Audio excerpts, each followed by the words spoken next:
What's up guys, welcome to the channel. I'm Suitstyles. Thanks for tuning in today. The love-hate relationship between me and Gotham Knights continues, as well as the community being split in regards to this game. Today's topic of the video is the 28 suits shown by IGN. I did originally think it was 27, so I do apologise, it's 28. So after witnessing the underwhelming 16 minutes of gameplay and then to be shown these suits, I'm currently feeling like Michael Corleone from Godfather. Just when I thought I was out, they pulled me back in. Before we get into that, I did a little investigation. I'm like, why don't I like what I'm seeing in this game? And why are a lot of other people feeling the same way? And even some other content creators spotted a few things that I didn't. Now you could call these nitpicky, you could call these small, but to a lot of gamers, they're not small at all, with only 2 months left till release. So let's check it out. If you slow the game down, every single enemy within the stealth section goes into an idle animation just before she does the takedown.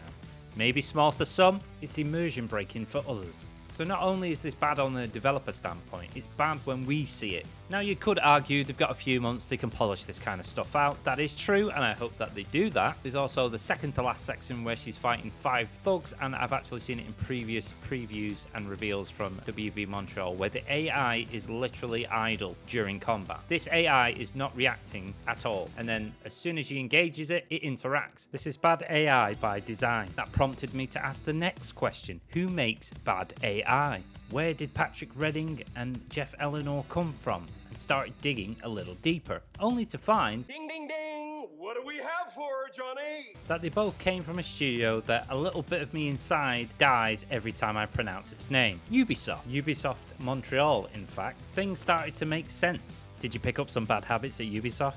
Come on, you could tell me. They both worked on 2 titles in the Splinter Cell series, which is Conviction and Blacklist. Then I even looked a bit more. Where's Fleur Marty from? She worked on Shadow of the Tomb Raider as a producer. Gotta say, Shadow of the Tomb Raider was the worst Tomb Raider I've ever fucking played. Beautiful, but bad story-wise. She came from Ideas Montreal. Now you could say that I hate Canadians or whatever, but I adore Ryan Reynolds, okay? With his humour and his acting. And don't forget Justin Bieber, but currently he's... I feel your pain, Justin. So I've still got a vested interest to stay concerned and stay on the fence and wait and see. But anyway, we're going off topic here, so let's get into the topic of today's video, which is the 28 suits that were showcased by IGN. There will be 11 different suit styles for Gotham Knights at launch, making a grand total of 44 individual suits in total. That's not including transmogs. Patrick Redding does state, player expression for us is very important, but we wanted to make sure that we could harness that in a way that allowed for a degree of clarity and unity to the look of all of these different suits and suit styles. So the studio collaborated with artists from Germany, France, Korea, Japan, and the US, all contributing to generating ideas for these suit styles. All sets that was showcased was the Year One, the Neo Noir, the Eternal, the Shinobi, the Night Ops, the Beyond, and Jim Lee's Nightwatch Transmog set. It's important to realise that Gotham Knights makes a distinction between suit styles, suits that come with cosmetic and stat changes, and transmogs, suits that are purely cosmetic and applied like skins. While every suit style's overall design is somewhat fixed, each one comes with customizable elements, further letting the player tinker with the look of their chosen hero.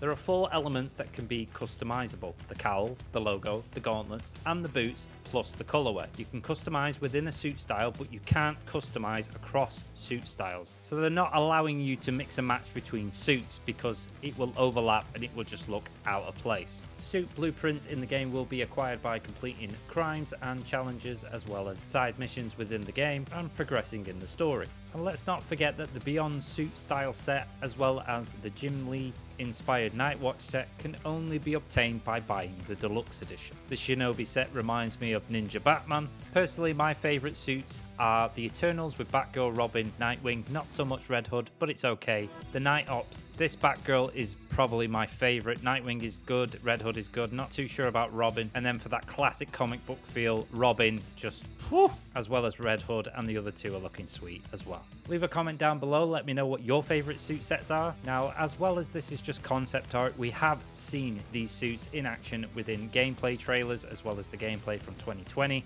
So if you think we haven't seen them in game, we have. She's wearing the Eternal suit in the 2020 gameplay. Robin is also wearing his Eternal suit as well. And all the character trailers that we've seen so far have showcased some of the suits, as well as the in-game footage from the Belfry as well, in regards to colorways and individual stats for each suit. So where we haven't necessarily seen them fully in action, we've seen snippets of them in action. And for the love of God, change the UI. So whether you're into superhero games or not, I will be updating on the channel when we get further information regarding Gotham Knights. I'm going to stay on the fence, I'm going to see more, I'm going to make more judgments because, let's be honest, you put it out there for people to be critical of it, I'm going to be. In the grand scheme of things, we all want a good game. That is the only thing we ask for. And with that said, I'd like to thank you for watching. I hope you enjoyed the video. If you did, please support it with a like because it helps out me and helps out the channel. Subscribe for more upcoming games. You'll find other games on my channel if you want to check those out. You'll find social links down below if you want to support in that space. Leave a comment down below. Hit that notification bell. And as always, have a wonderful day. I'll see you next time.